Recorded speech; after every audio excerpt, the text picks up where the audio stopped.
Today, the #1 Mirage is answering your questions. First question by Gabe Waldrop. Do you think the buffs helped him at all this season, or do you think he needs more? The buffs did help him a lot. I enjoy the rezzing mechanic. It allows you to be aggressive even though your teammates go down. Kind of like how Lifeline used to be. I had a comparison earlier. You know how old Lifeline brought up her shield and you can use it to bait rezzes? Well, now you're invisible for 3 seconds. You can get behind to cover, play a head glitch, or even push aggressively and just pop up in front of them with your gun aimed down. Took away the ability for decoys to track people with any hazards. I mean, Catalyst, Gibby Ult, Watson Fence? grenades, Watson Fence. Yes, Watson Fence. Trash. Next question. Andrew asks, there's a lot of controversy with Mirage being in the skirmisher class due to the skirmishers having the weakest perk compared to other classes and Mirage being shoehorned into that class. Do you think it would make more sense for Mirage to stay in skirmisher class or be moved to one of the other ones? I don't think skirmisher is the best class for Mirage. He needed to stay in assault or even better support just because of the way the buff is. Especially with the invisible res. Yes, exactly. I really wanted assault, to be honest. Opening up those bins and getting a fully kitted R3 or... You mean bow check bow every time? yeah. All right, Moik says, do you always have a plan in mind when playing around your clones, or do you ever just use like on the fly thinking? For the most part, it's reaction or just habitual things that I've done in the past. Like there's no like plan. Go balls to the wall. Balls to the wall with your 270,000+ kills. Eventually, you got to learn something, right? Right, exactly. Okay, we got a question from Rainfall. Have you ever tried Mirage's official pork chop recipe in real life? God, no. No? Would you try it? I would try it, yeah. Do you like pork chops?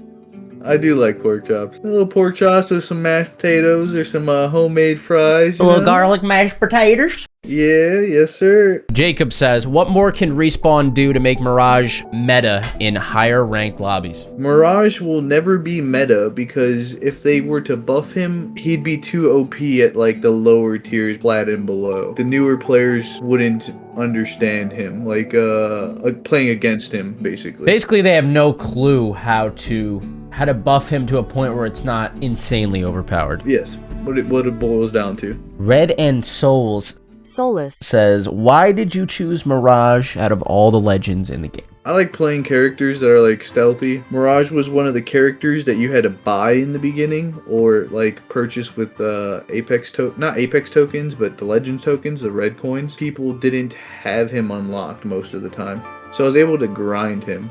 His ultimate was really good back then. You used to be able to turn fully invisible and get behind people. All right, let's move on to the next one. Greenano says, do you like his heirloom? And give us a little why or why not with it.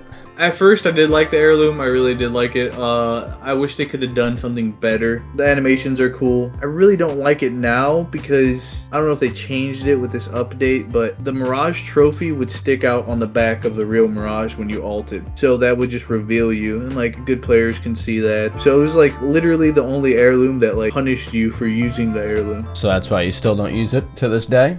Yeah, pretty much. We got Infinite Phoenix asking, if Mirage were nerfed into the ground, would you main next? Or I'm gonna add a little part to their question, would you just still main Mirage? I mean, I played Mirage when he was utterly horrible. His ultimate used to turn you into a shining Pokemon card, like holographic. You would shimmer, and I still played him. He's in it till the end.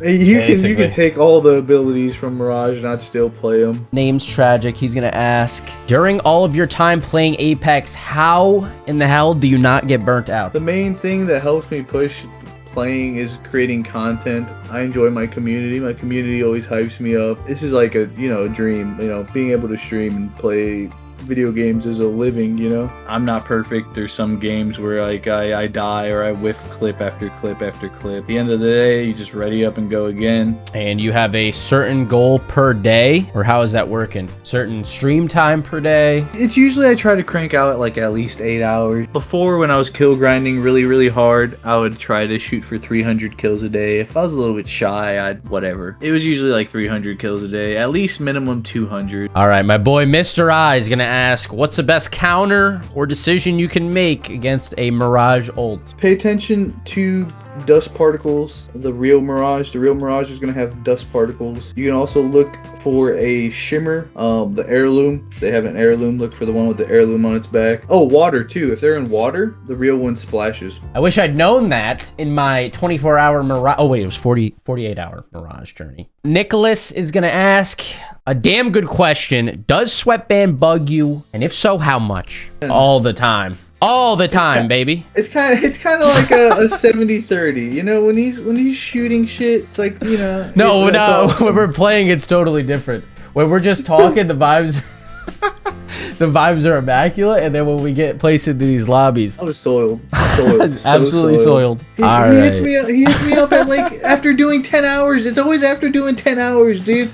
I'm like, oh, I'm gonna do 10 hours and now I get to go, you know, to sleep. Sweat wants to play. All right, I'll play for an hour. You got me for an hour, Sweat. That's your real answer right there. That's the problem. All right, Dynamite says, does his backstory play a part in why you made him in the first place? Kind of like you felt bad for him and you picked him? I honestly didn't know his backstory until like a couple months of playing. It's a sad backstory. It's awful. But it didn't play any part.